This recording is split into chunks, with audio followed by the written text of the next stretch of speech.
I remember calling Ray. He was in a cab on his way to the arena, and I just said, I've got some really bad news for you. And he just said, what is it? And I said, Hello, friends, and welcome to the PBH Podcast. I'm your host, Brian Ballard. In this episode, we talk to Shannon Allen. Now, you may have heard Shannon on the radio or have seen her on the movie screen, but today Shannon is focusing on her healthy, organic, fast food concept, Grown. In this episode, we talk about the dramatic events that led up to her ultimately opening up Grown, how she almost lost her dream on becoming a singer, and how you surround the best people around you.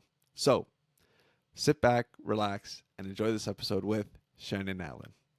So just to give, myself, because I don't think I've ever asked this of you, but I just want to kind of get like a general context of where you've come from. So if you can kind of just try to remember what life was like for like 10-year-old Shannon, what was life like back then?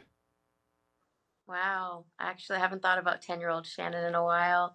I grew up in a really tiny little town in central Connecticut, a working class town called Middletown, Connecticut. But before I lived in Middletown, I lived in a one street town called Rockfall, Connecticut. And I was kind of an outlier, I guess. My mom is black, my dad is white.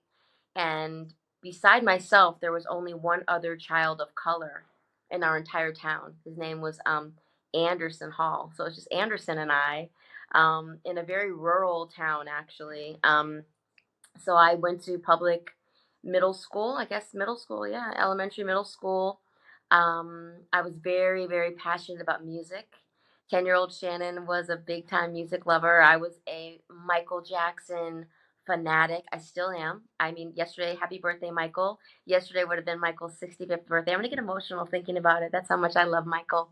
Um, he kind of crystallized for me who I thought I could be in life. And I think his genius and his ability to harness magic was one of the things that I clung to. You know, there weren't a lot of people that looked like me in my school or my neighborhood or my town. And he was such a unique, brilliant soul. I mean, if you had ears to hear, every single corner of the universe, every continent, every city, um, if you had ears to hear, you knew who Michael Jackson was and you were affected by him, and he certainly affected me. So that's who I'm really emotional thinking about this, but that's who 10-year-old Shannon was. You know, just this wide-eyed, bushy-haired, kind of outlier that was kind of a round peg trying to fit into a square hole, um, full of life and hope and dreams, and very very contemplative. You know, I was a singer and a songwriter even as a little girl. So yeah, Do you remember like any of the early versions of songs you used to write as a young girl? I actually wrote a song on the piano that I played for my piano recital. You know, everybody plays these like Beethoven and like Mozart pieces, or like someone will drag out like a Clair de Lune or something. And I told my piano teacher that I wanted to play an original piece, and I still know how that goes on the piano. So yeah, yep, I do. If Michael was alive and you had the opportunity to meet him, what would you ask him? Oh God. That is such a good question. My God. You know, I really don't know. I mean, I guess the question that I probably would ask would be to his parents. Um, I would want to know from Catherine and Joe, at what point did they realize that they'd birthed magic?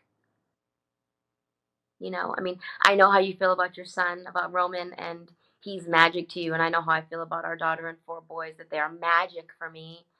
And they're just such extraordinary human beings. As a parent now, it's like you want to do everything you can to nurture folks' natural talents and abilities, and what they cling toward, or what they run towards, kind of, with reckless abandon, unabashedly. And that's what Michael did. I almost wonder, at what point did Catherine and Joe know, and at what point did Michael know that he was music's favorite son? That's beautiful. I love that. What Thank Speaking of you. parents, what were your parents like? My parents, well, I'm very fortunate that I still have both of my parents. That's really unique, right? I mean, my mom and dad are almost 75 years old, and not only are they still here, thank God, thank God, thank God, thank God, thank God, but they're still together. So they are, I mean, my parents got married at a time, Brian, when in this country, it was only a year, literally a year, where they could be legally married. Wow. There was a Supreme Court case called Loving versus the Supreme Court, that allowed for a black and white couple to be married in the United States. This was a big, big deal, and that happened a year before my parents got married. So, they were like, they fell in love and were doing this love thing at a time when, like now, the world was very divided and the country was very divided, and there was a lot of strife around, the social constructs of race in America. And so I think it's an incredible story that they made it. They're both still here living and thriving, but also that their marriage has made it, because it's not just the black and white thing, right? People are people, but they are polar opposites. Like, they have like nothing in common. My parents. My mom is very like buttoned up, powerful black businesswoman. She owned and operated the number one independently owned real estate company in central Connecticut. I'm so proud of my mom. She is an absolute icon in our community and certainly in the industry. And she built a really successful business. I have the entrepreneurial gene from her, certainly.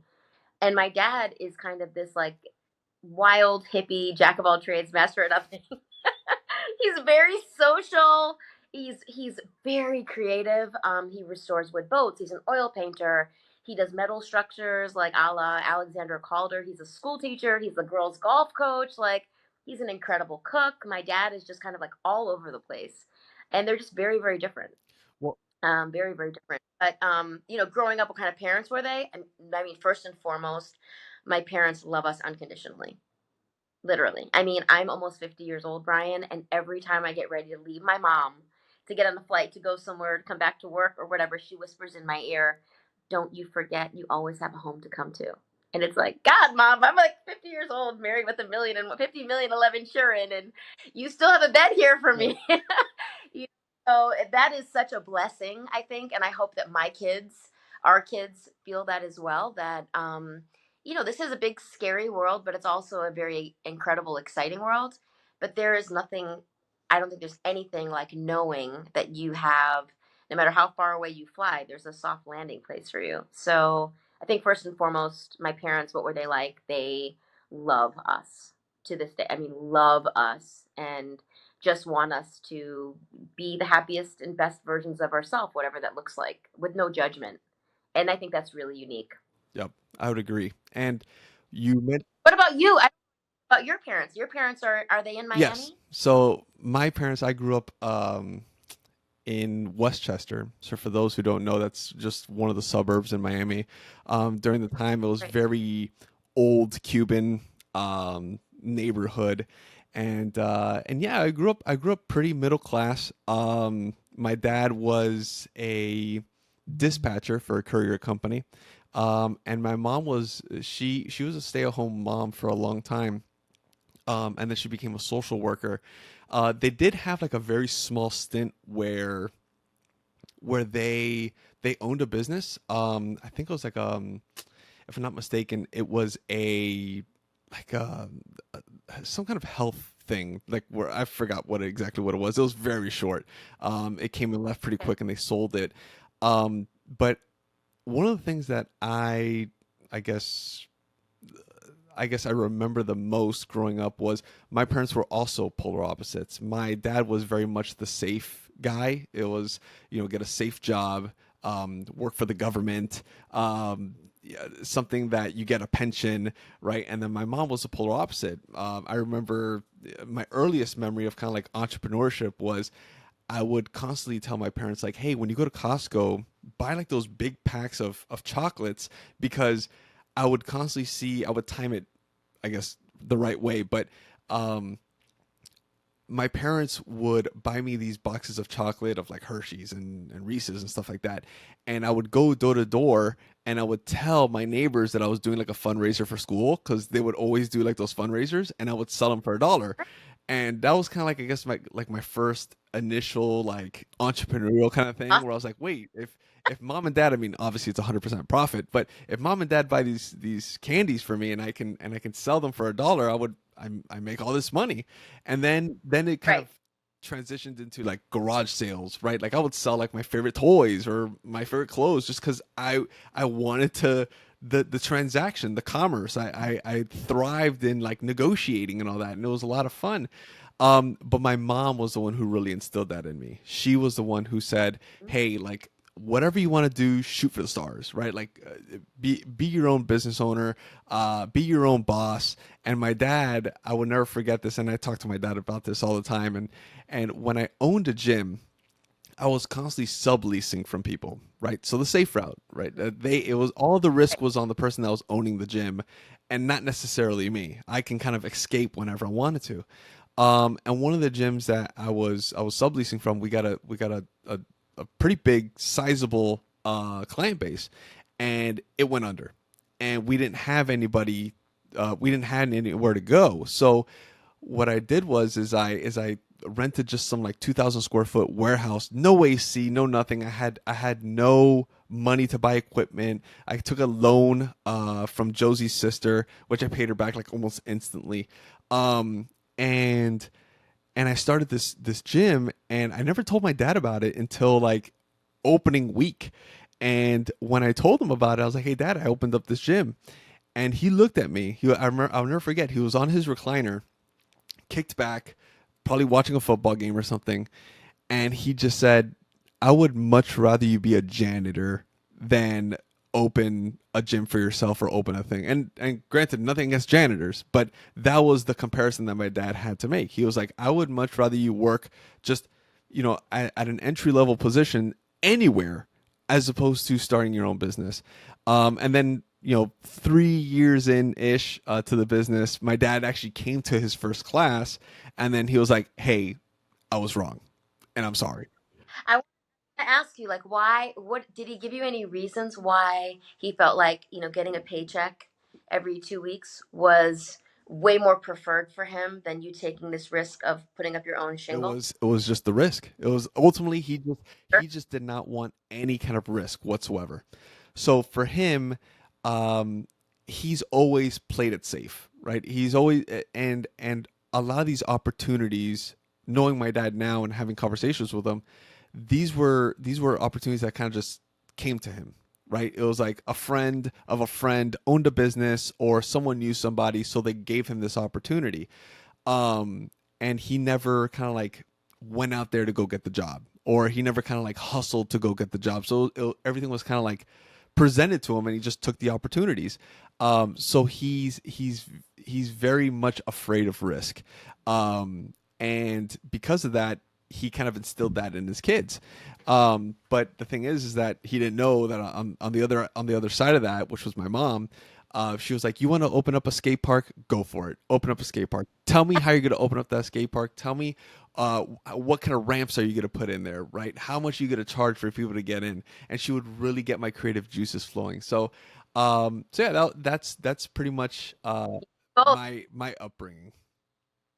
Yeah, that is so cool. And I wonder, sometimes I think like we're carrying this like from epigenetics, like we carry the weight of our parents and our grandparents and our great grandparents, like ancestral DNA, and then also like triggers and stresses. I mean, that's a real thing. So I almost wonder, have you ever dug in a little bit to your dad's background, like growing up?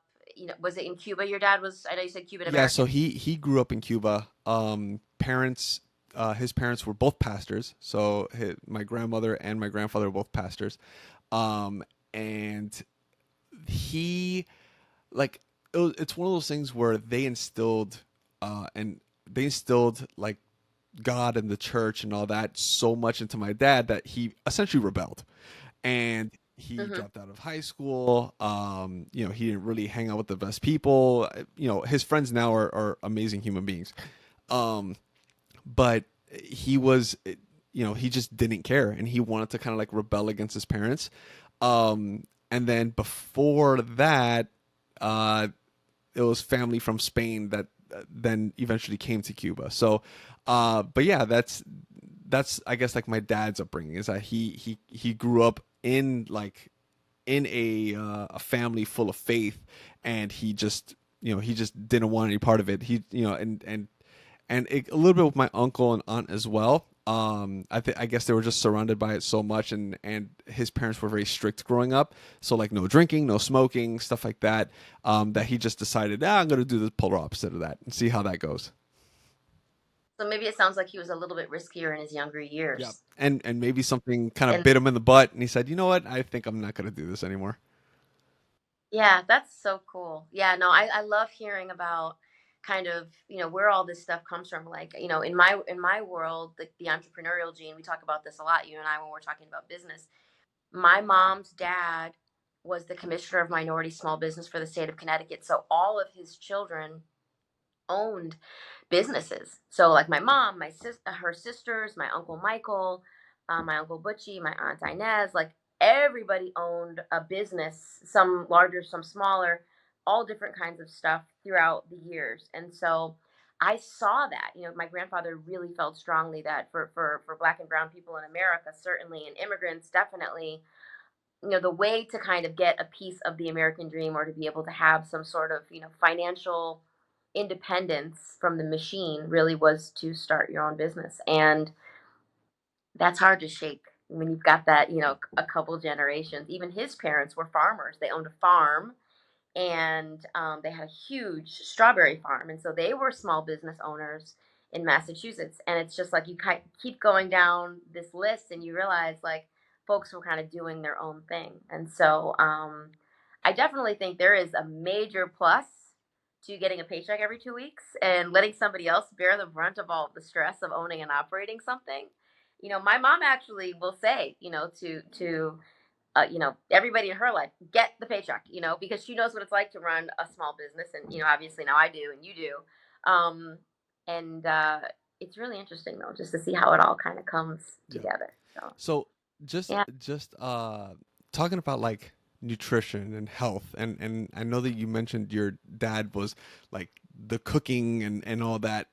Did he also instill like health and nutrition in your household, or was that something that you, I guess, were keen to later in life?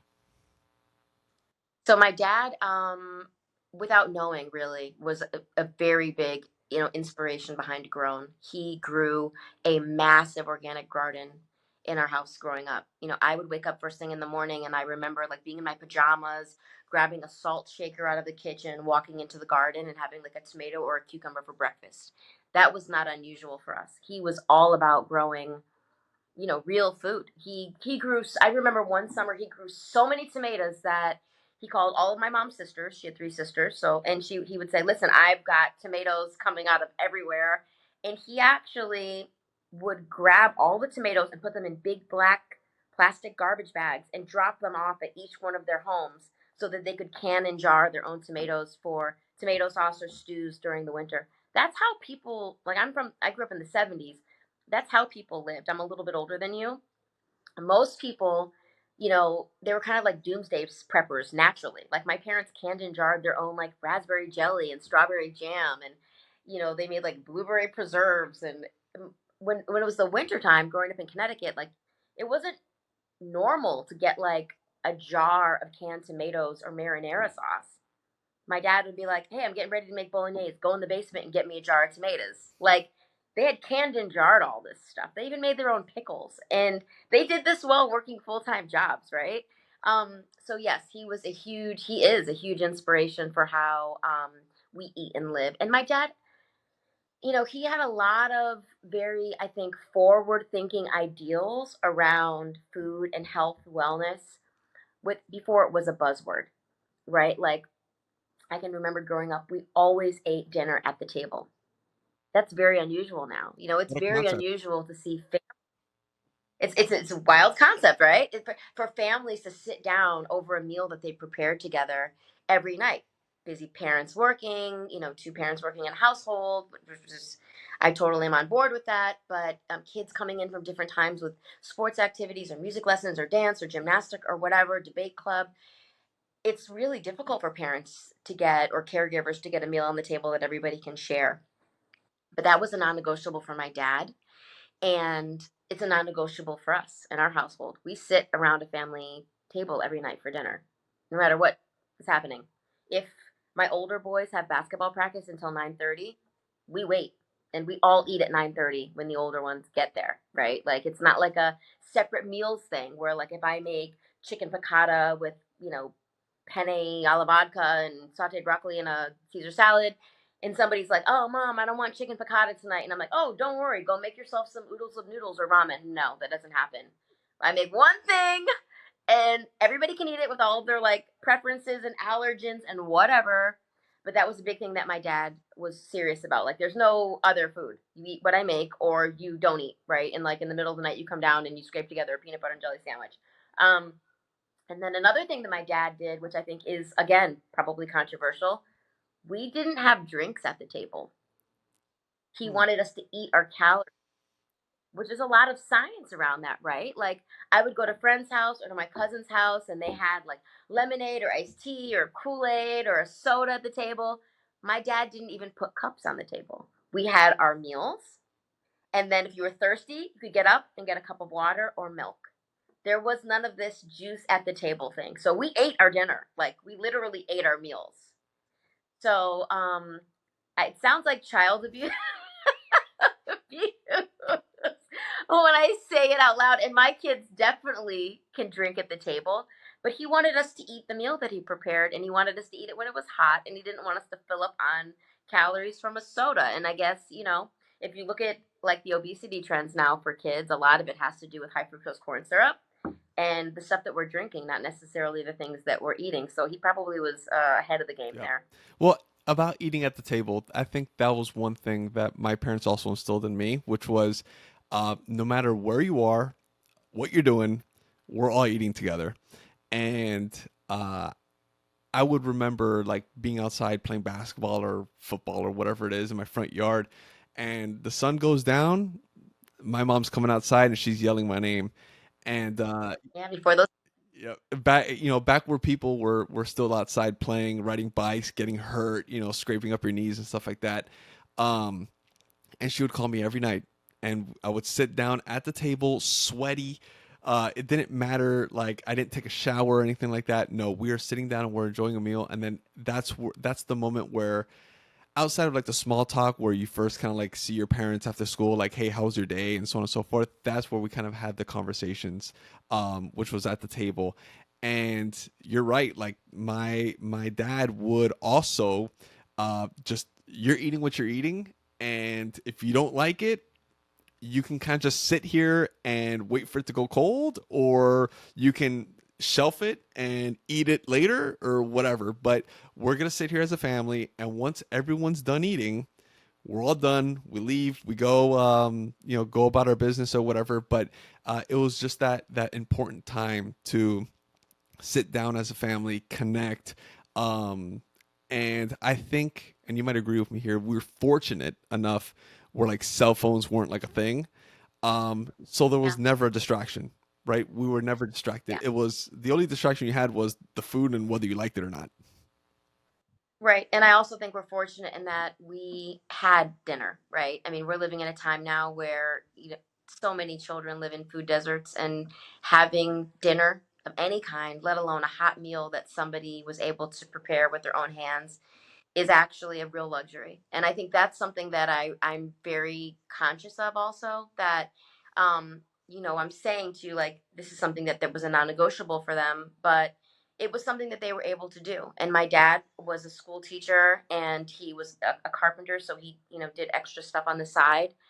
But my mom, working 90 hours a week, there were a lot of nights that she didn't join us for dinner, because when you're a realtor and you're an owner and operator, broker of a real estate company, most people want to look at houses when they're done working. So my mom's biggest times were nights and weekends. So a lot of the dinners were my dad and my sisters and I, the three girls, with my dad, and we would have dinner together, and my dad would put a plate aside for my mom, and we would already be showered, homework done, in bed when my mom came in after showing real estate appointments or negotiating contracts, and she would eat a little something, have a hot cup of tea, and then, like, pay all the bills, right? So um I think it is a real luxury, and it's wonderful that we're fortunate enough to be able to have that experience of sitting around a table. But it really is a luxury, and there are a lot of kids and there are a lot of families that with a single parent household or two parents working. I mean, imagine if you have two parents that are nurse practitioners, or a parent that's a doctor and a parent that works during the day. Like, they're like two ships crossing in the night. Or if you live with your grandparents and it's an elderly grandparent that goes to bed early, like dinner at a table is just not possible. It's not a judgment thing, but I do think that it is a luxury to be able to do that. I feel very fortunate that we've been able to do that. Yep. I want to fast Yeah. forward just a little bit. One of the things I didn't know about you ever was that you were a singer and that you're a Yeah. part of an all-girl R&B group. So you're gonna have to Yeah. tell me about Shades, because this is a revelation for me. Thanks. So my whole life, as I mentioned earlier, I was a singer and a songwriter, and I was in a girl group in high school with my best friend. And then I applied to colleges, and I went to Northeastern University. I was a music industry major, which was like, this was my path, right? My mom was like, "You need a plan B," and I was like, "I don't need a plan B because I'm going to make my plan A happen." She was like, "Okay, that sounds great, but have a plan Yeah. B." And so my plan B was that I was going to get a music industry degree. And worst case scenario, if my music dream didn't happen, I could always go to law school and be an entertainment attorney. Although, in a million years, I would never want to be an entertainment attorney because I had an amazing entertainment attorney, and his job was so boring. Lenny Lewin, God bless you. I don't know how he did that job. Um, but thankfully, I didn't have to go that route because my freshman year in college, I met a young lady in my dorm who was hilarious and gorgeous and had an incredible singing voice, and she and I started singing together with my best friend from high school who also went to college with us. And then we met two other girls through a friend of mine that was in one of my music industry classes. Long story short, we started singing together in the dorms and we formed a girl group. And within a year, we got signed by Sylvia Rohn at Atlantic Records. And Sylvia is like, if you know anything about music, Sylvia's an absolute icon. She's responsible for huge careers, huge careers. And she signed us to Atlantic East West.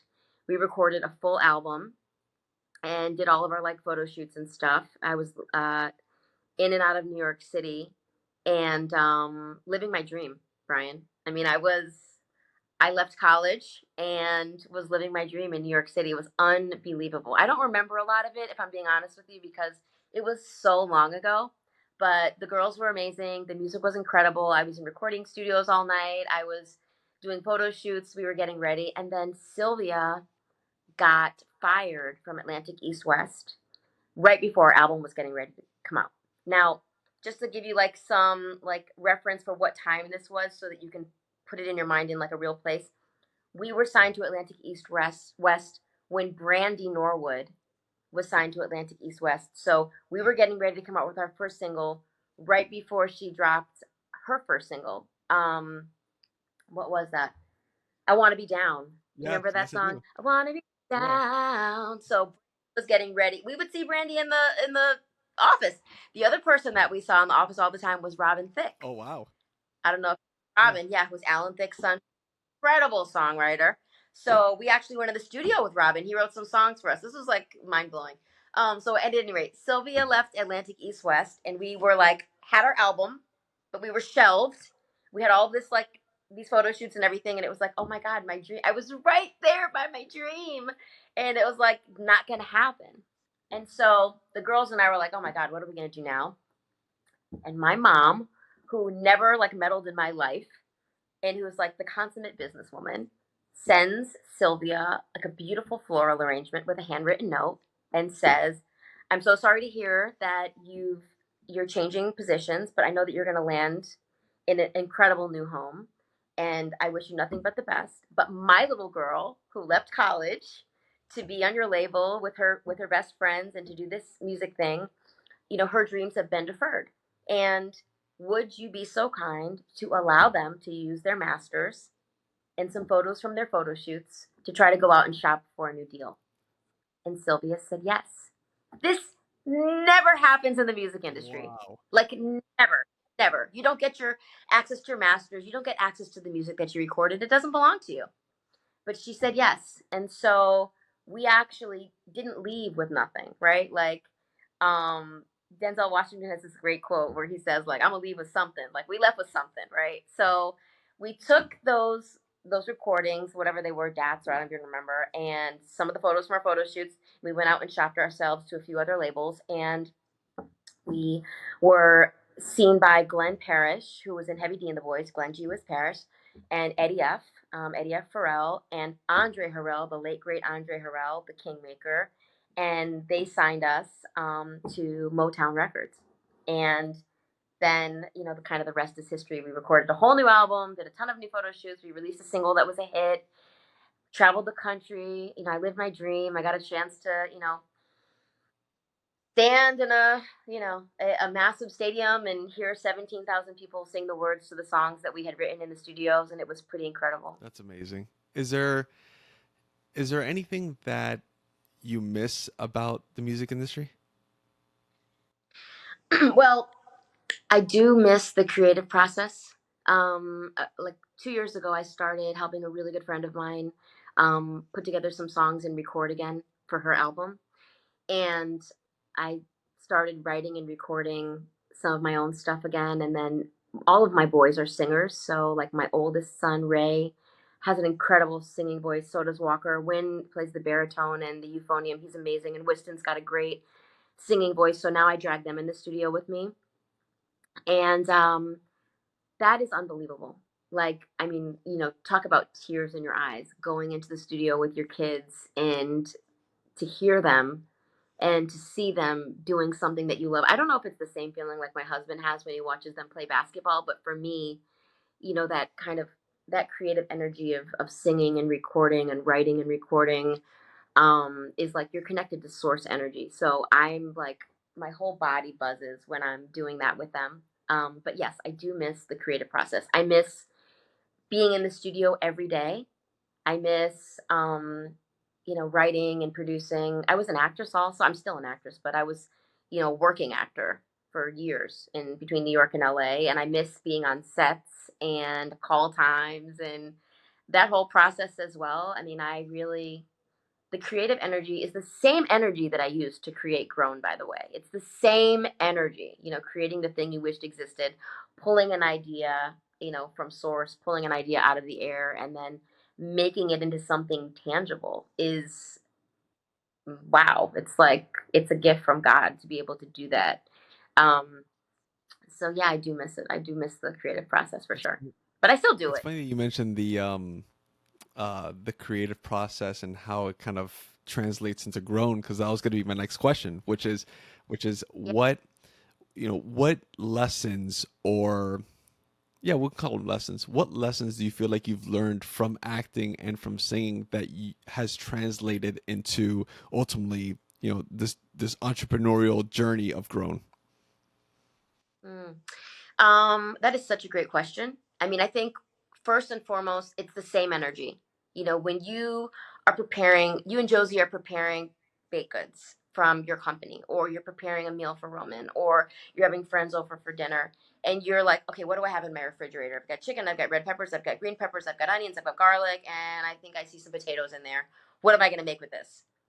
That is taking raw materials or ideas and turning them into a meal is, in my opinion, is the same creation energy as writing a treatment for a TV show, writing a script, recording a song, coming up with a melody or lyrics. It's all the same stuff. And so for me, the rocking of the knife in the kitchen and creating recipes for the restaurant or decor for the restaurant or designing a menu or doing menu reengineering or talking to people about logos, or websites, or creating kind of the trade dress, the look and feel of the experience, the programming that the experience of the guests will have is all the same muscle. It's all the same stuff. It's just it's just a little bit different. And so even when I'm home preparing a meal for friends or for my family, that rocking of the knife is like therapy. It's very therapeutic for me. And the songwriting or writing scripts and screenplays or developing a character is all the same kind of energy. That's very therapeutic, and it's about building and fleshing and trying things and failing and going back again and constantly editing yourself So it's very, very similar. And now that's the creative process. Now, as far as the executing process, that's about working within a team and trying to remove your ego. And when you're in a group or you're in a production session with producers and engineers and sound engineers and editors and um, people that work vocal producers and choreographers, all of these things, producers, record label execs, A&Rs, all of these people are a team. And if you can strip yourself of your ego, you need some ego because you got to have a little dog in you to be able to perform, right? But when you're doing the creative process, if you can strip yourself of ego and remove your own personal need to be right from the moment, or to be the star in the moment, so that you can create something extraordinary. If you can really, really work within the team and know that good ideas can come from anywhere, and to be open to criticism and feedback, now you're doing something special. And I think that's exactly what happens in a great business, where great ideas can come from anywhere, from the COO or the dishwasher.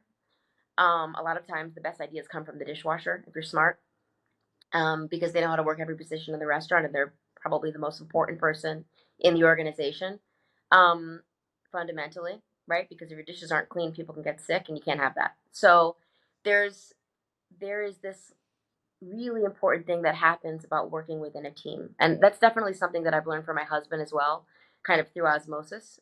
Every part of our lives, we're in teams, we don't realize it.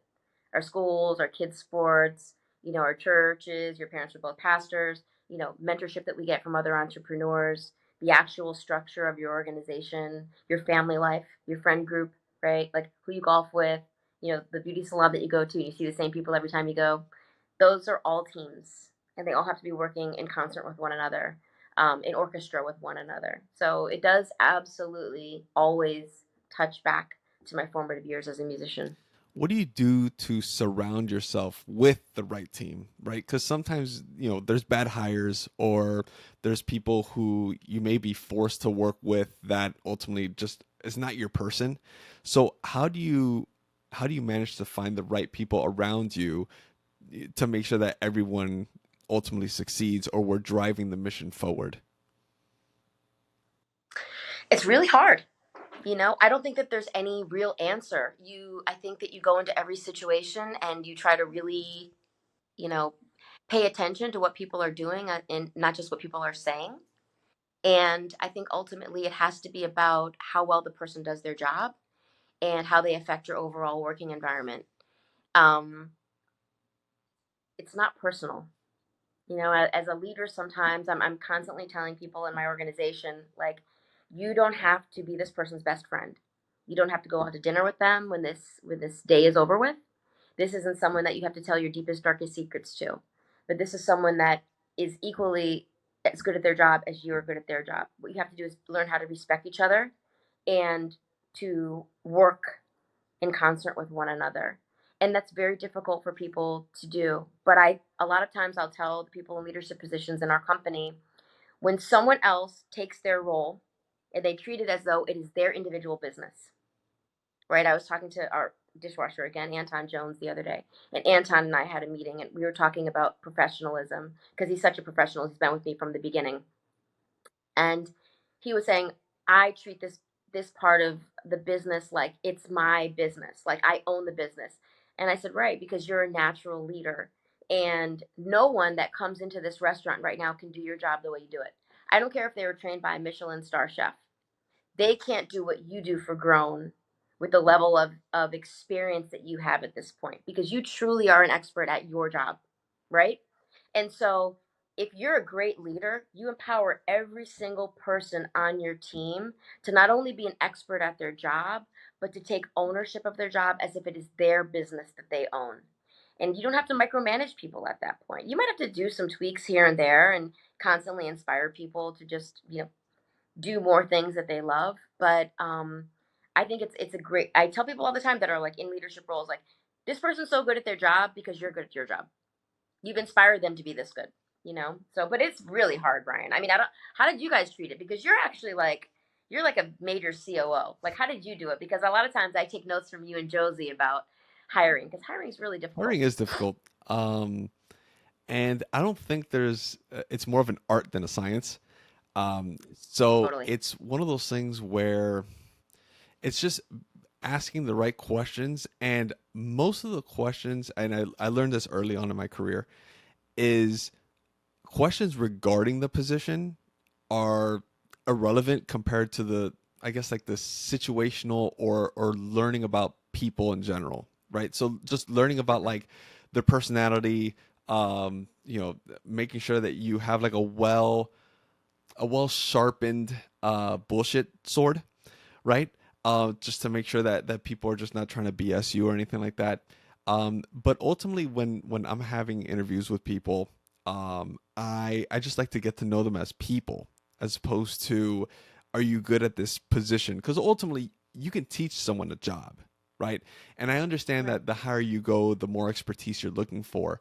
But ultimately, I'm hiring for culture, and I'm hiring for people who I feel like I can sit down with, and it doesn't matter what the position is.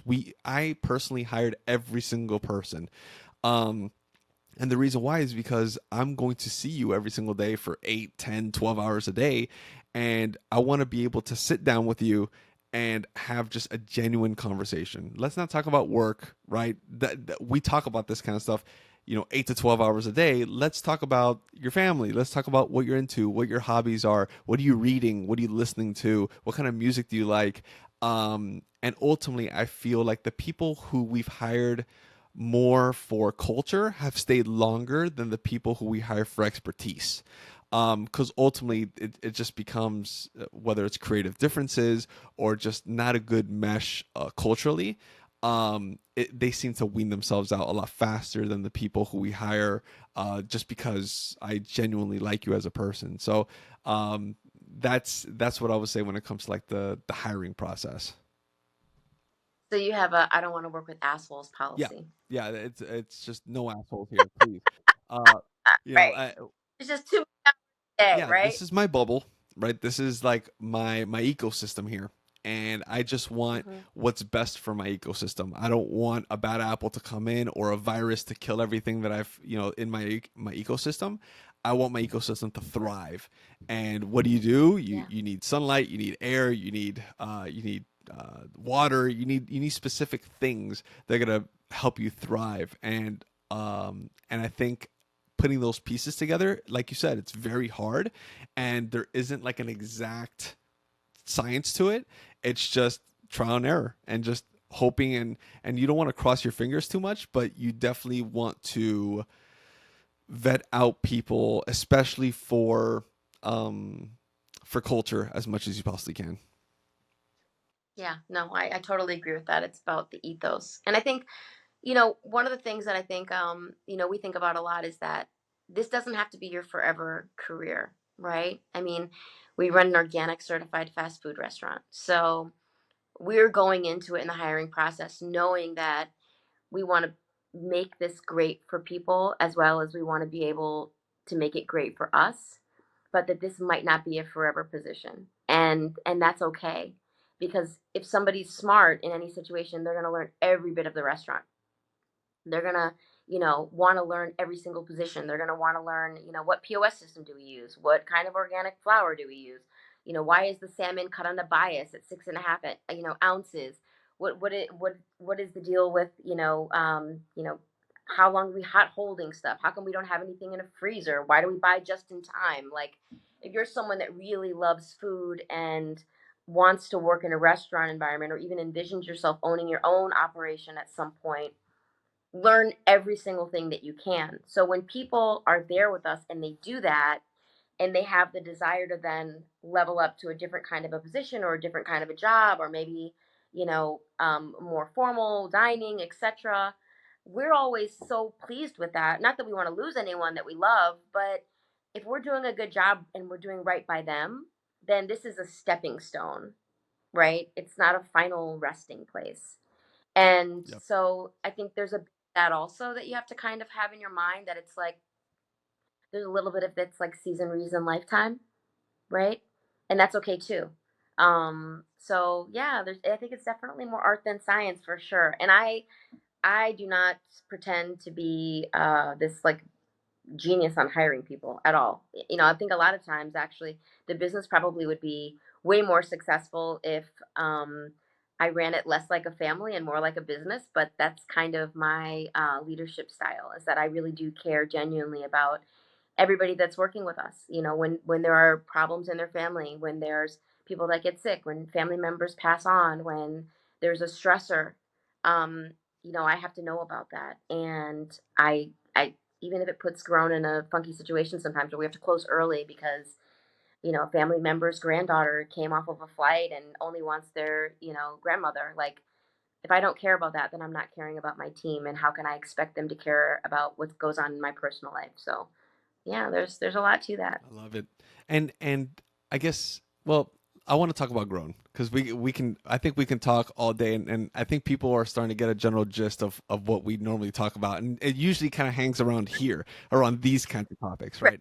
right? But I want to talk about Yeah. Grown because Grown is obviously a monumental moment in your life right now, and it's Grown has been able to bridge the gap between healthy food and convenience, like in the fast food industry. So, Mm. was there a particular moment or event that basically triggered you to open up this concept? Yes, and I think it's been widely documented, but I'll give you the short version. I want to bore your listeners. Yes.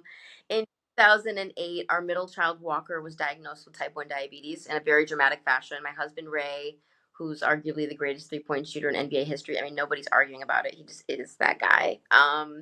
He and his teammates in the Boston Celtics were competing against the late great Kobe Bryant and the Los Angeles Lakers for an NBA championship. First time we were ever at the big dance. And between a Monday and a Friday, our baby Walker, who was just 17 months old, started saying juice mommy because he was just excessively thirsty.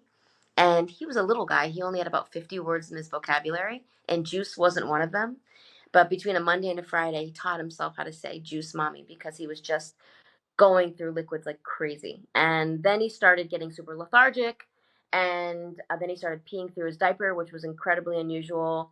And then he started vomiting. And I remember saying to Ray, who had a million things going on in his head, right, competing for an NBA championship, like, I think something's going on. And he was like, yeah, I think something's really wrong with Walker. When you wake up tomorrow morning, promise me you'll take him in. And so the next morning, I woke up like in a pool of Walker's urine, really, which was crazy.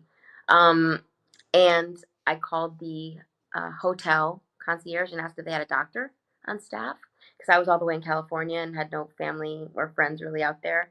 And they had a doctor that called me that they work with sometimes, and the doctor said, "Oh, it sounds like, what are you thinking?" And I'm like, "I don't know, maybe like crappy hotel food, or just like, being at the games. I'm not really sure." And the doctor said, "It sounds like a virus or maybe a little bit of food poisoning, but anything that I could check him for in a hotel room is not going to be conclusive. Take him into the hospital and do me a favor, before you leave, make sure you get a blood test." And I was like, "A blood test? Okay, like what am I looking for?" And he's like, "I don't know. That's the point of the blood test. We can rule out anything scary." And so here I am, minutes before game 5, and I'm taking Walker to a local area hospital. And for about 20 minutes, I tried to convince them that he was not acting like himself. And they tried to convince me that this wasn't a sick kid. And finally, I stopped asking, and then I just demanded for a blood test. And, 30 minutes later, a doctor came in, and she was white as a ghost, and she had tears running down her face, which was very off putting because I just don't know that I've ever heard of a doctor crying in a hospital room. Um, and she just said, "Your blood sugar is supposed to be between 70 and 120, and Walker's blood sugar is 639. He has type 1 diabetes, and he's entered a phase of diabetes called ketoacidosis, which means his blood sugar is poisoning him to death. If he doesn't get insulin soon, you're going to lose him." And that was, the moment that everything changed for me, Brian. Like, you know what it's like to be a new parent, and your whole life is about Roman. And my whole life was about, at the time, Tierra, Ray Ray, and Walker. And in this minute, to hear someone tell you you're going to lose them, right? This was my baby. I just, that couldn't be it for me. And I just said, you know what? I'm not claiming anything, right? But I don't even know what insulin is, but give him the insulin because I'm not leaving here without my baby. And that was the moment that, the rug was pulled out from underneath me and I was like hurtling through space with nothing to grab onto but my faith. And I really put that in God's hands. And I remember calling Ray. He was in a cab on his way to the arena. And I just said, I've got some really bad news for you. And he just said, what is it? And I said, they're saying that Walker has type 1 diabetes. And Ray said, thank God. And I'm like, thank God. What are you talking about? And he was like, I thought you were going to say, he had like terminal cancer or something. He's like, can we fix the diabetes? And I'm like, I mean, I don't know about the word fix. They're saying he's going to be insulin dependent for the rest of his life. And he was like, can we do this? And I was like, yeah, we can do it. And he said, then thank God. And it was just like this perspective thing that happened immediately. It was like, okay, he's still here. And if we're smart, we can figure this out together. And it's not going to be easy, but he's going to be here. So let's just do this thing. And that was the beginning of a new me and a new us and a new Walker. And I threw myself into a life of advocacy and activism for type 1 diabetes and research for a cure. And along the way, the next couple of months were really hard. Walker's 16 now and he's absolutely thriving, but he's still insulin dependent. There still is no cure. That's real life. He still lives with a life-threatening autoimmune medical condition. But during that process of those early days, I was on my way to the grocery store to buy stuff to make dinner, and he had a low blood sugar in his car seat. And I was looking around the highway trying to figure out what can I get this kid out of a drive-through window. He's already insulin dependent. Like, what can I give him that's quote unquote healthy? And there was nothing. These were all food-like substances, Brian. You know what comes out of traditional fast food drive-through windows. Um, And it was like, wow, I can't give him a cup of coffee. I definitely don't want to give him a glazed donut and to give him a taco with 98 ingredients and the first ingredient isn't even meat. Like, what are my options? And I kind of drove like a bat out of hell to a restaurant where a friend was a chef. And I got him food and got him out of the danger zone. And then I kind of like had a pity party for myself and felt really bad. Like, oh gosh, I feel so powerless and helpless. Like, how is it that in 2008 I can book a flight from my phone, but I can't get an organic free range rotisserie chicken with two sides out of a drive through window? How's this possible? And in that moment, I realized that nobody was coming to save me. And if this was a problem for me, it's just a problem, period. And that was the moment that Grown was born. And I called my husband Ray and I was like, listen, if nobody has big enough balls to reinvent fast food, I'm going to do it. And so we did. That's amazing. Uh, I know that the the story of Grown is very personal because of your son's health journey. Um, Yeah. what and I'm sure that this has become your personal mission. So, what is how does that personal mission affect your decisions when growing a brand like Grown? It affects them every single day. Every single time I'm getting ready to make a decision, I have to ask myself, does this solve for why? It's an algebra equation. Does this solve for why? And Walker is my why. And so there have been many times when I have been faced with opportunities to scale faster, to make more money, to push the business further, quicker, that would have compromised the brand integrity and the mission. And I've said no to my detriment financially, I believe, a lot of times, and for this the speed of scaling. And maybe that was a mistake, right? And you live and you learn. There's definitely things I would do differently. I've taken a lot of risks. Unlike your dad, I'm not risk averse. Um, and I've suffered a lot of failures. I think now I fail a lot faster than I used to. But all of those I'm going to quantify under the umbrella of R&D, right? Like it's research and development. And if you don't try, you don't know. And this again goes back to my music industry experience. Like we have a saying in the music industry that it's the sticky ball theory, right? You have a song and you take it out and you give it to your DJs. At that time it was like D Nice and Fat Man Scoop and um these guys play these records in the club and they pay attention and everybody's watching. All the A&R guys are watching to see how people react in the club. And if it works, it sticks. And if it doesn't, it drops to the ground. And the sticky ball theory, it doesn't work.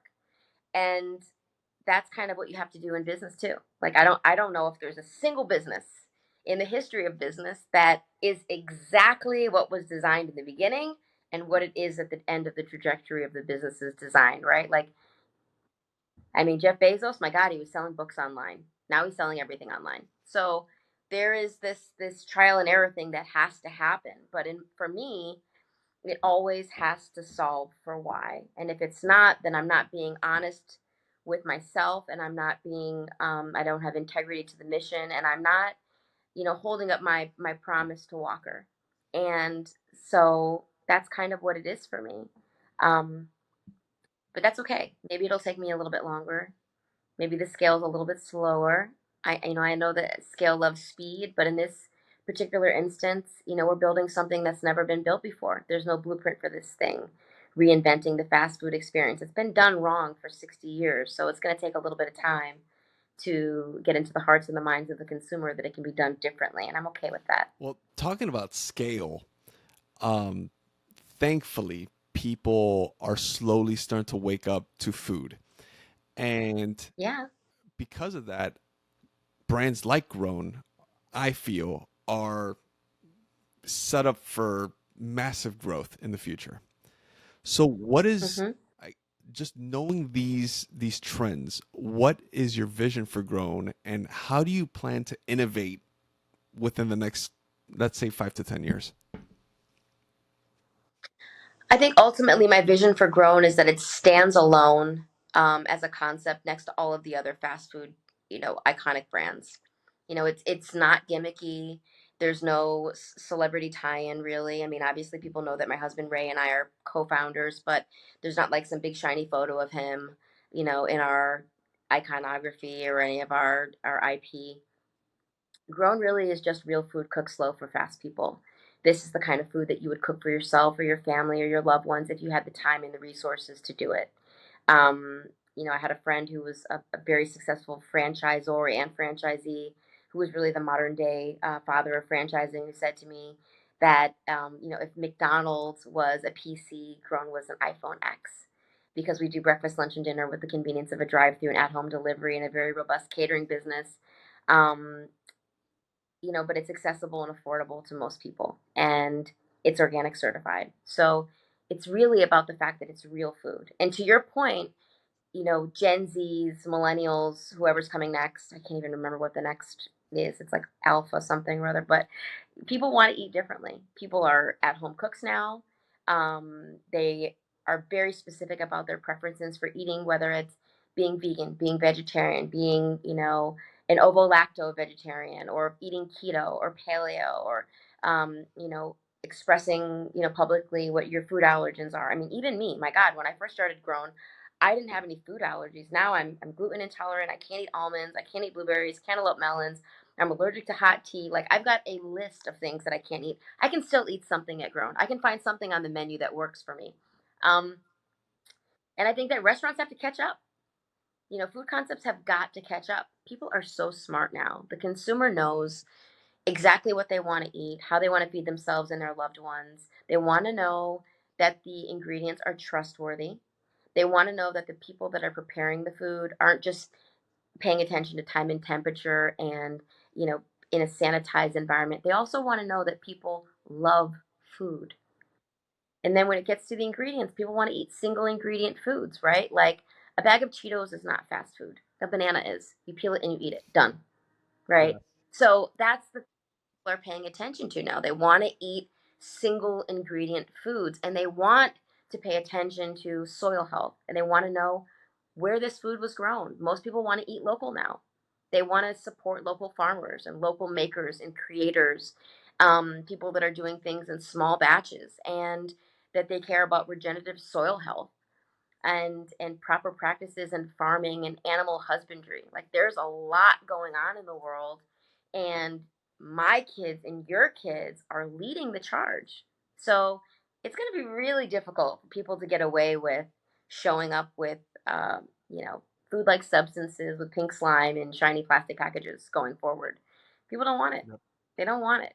They want beef. They want organic grass-fed beef. They want a tomato, they want a locally grown heirloom tomato from Homestead. Like, there's there's a level of specificity and intelligent purchasing and consumerism that's happening now. And I don't know how or why. Maybe because of the divine only, but Grown checks a lot of those boxes. Yep. And to those who I guess have never had Grown, uh, let me paint a picture for you. So this was opening day. My wife and I, Josie, lived in the neighborhood at the time where Grown popped up in South Miami, and I told my wife, I was like, we need to go to this restaurant. It's healthy food, and they have a drive-through. It's an insane concept. And we walked in, and there was a line like out the door. And finally, when we got in, you see Shannon and Ray in the kitchen, just like cooking things up, running around the kitchen, like Ray's doing dishes. It was a sight to see. And this isn't just like some business that you guys have. This is like a love story, right? And Yeah. and it just so happens to be a brick and mortar store, right? And Mm. the reason why I say this is because it's a testament to you and to your husband that this isn't just some, money making opportunity for you. This is a mission. This is something that is tried and true in your guys' heart, which is nutrition for people that's accessible, right? That people can kind of come in and come out and eat a delicious and nutritious meal. Um, and it's not breaking the bank. And it's approachable. It's delicious. Um, and Yeah. I can't wait to see what Grown looks like. And I see it because, obviously we have our conversations, but I cannot wait to see what Grown looks like within the next 5 years, because this is going to be, it is already, but it's going to be a legacy brand that lives on, way beyond you and me. So, um, Mm. so I just want to kind of put Brian, that out Brian, there. you're so great. Yeah. It's not, Thank you so much. Thank you. And by the way, I didn't know you were there day one, but you're right. The line was out the door and around the corner. And it's not some grand money making machine. This, or it was never set out to be some grand money making machine. We did it for the very reasons that you said. This is how we eat and we live, and we wanted to create the thing that we wished existed, that we had at our fingertips. That moment on the highway in Route 9 in Wellesley, Mass, when I couldn't get Walker what I knew he needed, stuck with me. And in solving my own problem by proxy now, I believe that we're solving a lot of other people's problems, that want to eat a little bit better, that want to have more active, healthier lives, that want to be able to, eliminate mom guilt. You're welcome. And so there's a lot there. And to your point, my vision for Grown ultimately is to have one next to every McDonald's on the planet. I grew up on McDonald's. I still love a McDonald's French fry on occasion, even though I have a negative gluten response to it. um, but when I was growing up in the 70s and 80s, my mom, as you know, worked 90 hours a week, and if my mom and dad could pay their bills and take us to get a Happy Meal on the weekends, it was like, whoa, check one off in the win column. That's still great. People still need fast food. People are still hungry at 2 o'clock in the morning after working a double shift. The challenge is what people want to eat is different now.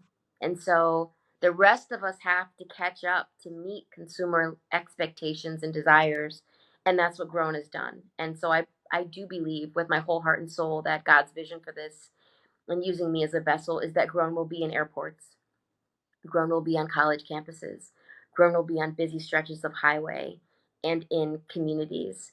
That you will see, Grown everywhere. That's that's got to be it, because we deserve it. We absolutely it's the deserve it. only way. The I know Yeah. I know that I'm over time right now, but I Okay. have to talk about your love story, because this is one of my favorite things that I love to talk about on the podcast. Um, Let's do it. so I would love to know about the love story between you and Ray, because that's something we just don't talk about. We sure don't, because I'm extremely private. So it's going to be challenging. But I will say this. Um, Ray and I met in 1996, the night before my first single was in stores with Shades. and the night before he was drafted into the NBA. And we were both at the All Star Cafe in New York City. I was there with my girl group and our choreographer, Lorianne Gibson, and my God, I think Andre might have even been there, the president of our label. It was kind of a big night for us. And Ray was there with his entire family, and our eyes literally met from across the room. And I had this intense feeling like, oh my God, if I don't say hello to this guy before I walk out the door, I'm probably going to regret it for the rest of my life, which is weird. I mean, I think I was maybe 20. He was maybe 19, not really sure. Um, but on my way out the door, I walked by him and he grabbed my hand and introduced himself. And we had a very funny dialogue. And he asked me, what I was doing later. And I was going to this after party at this Mirage, which doesn't even exist anymore. And he asked me if he would save me a dance, if I would save him a dance. And I was like, yeah, sure, I'll save you a dance. Thinking, of course, he was never going to show up there. And he definitely was there, kind of waiting on me. And we talked all night and exchanged numbers and the whole bit. And the next night, he called me after he was drafted and wanted to see me again. And I was just like, listen, you seem like you're a very sweet guy. We talked for a few hours last night, but you're like a giant. I can't go anywhere alone with you. You have to bring somebody with you. This was pre-cell phone, Brian. Like, I didn't have a cell phone. I think we had pagers. Like, here I am in New York City. I'm living my dream. This was my whole focus. And so he came to pick me up with his lawyer in the car at the time. So like his lawyer and I went out on a date, which was hilarious, driving around New York City. And we had a great conversation, which actually he talks about in his book. So I'm not like speaking out of school. So if you haven't bought his book, he's a New York Times selling author. You definitely need to pick up his book. It's called From the Outside. And so he kind of details out our whole conversation, which is hilarious now that I think about it. It's a million years ago. Um, but our love story, I mean, Ray's my best friend. And we've been together now almost 30 years. And we have 5 children, and we built a great life together. I I'm I'm still madly in love with this guy. I get excited when he walks back in the house after coming home from the grocery store. I get excited when he comes back in the house after he golfs. His eyes are the eyes that I look for in every room. And you know, this lifetime, loving him in this lifetime will never be enough. I'll look for him in every lifetime. I don't know what else I can say to you except that I feel so incredibly blessed that I get to love him and be loved by him. And that's more than I probably ever said publicly about him to anyone ever. He's an extraordinary human being. He loves hard. He prioritizes family above everything. He's absolutely brilliant. He knows a lot about a lot. And not just about the basketball stuff, obviously. He's incredibly well read. He's a student of many different things. He cares passionately about humanity and about other things other than what affects him personally. And I think that's a very unique trait. Something about Ray that people might not know is that he has the ability to be completely unbiased in a situation. Like I wear my biases on me, right? Like when people are telling me stories or I'm involved in a conversation, I'm always thinking about like, oh, how does this affect me? He doesn't do that. He has the ability to completely take himself out of the scenario and just listen to what you're saying. And he's so objective. It's absolutely incredible. So there's so much I can say about him, but I won't because I wouldn't want to embarrass him because he's a shy person by nature. But um, he's unbelievable. He really is. I can't think of a better way to end our conversation than with that. I think your story's amazing, Shannon. Um, you know, you've Right. you've conquered multiple industries. Um, you're multi-talented. You're an amazing wife and mother and friend, and I wish you nothing but 300 more years of love and success.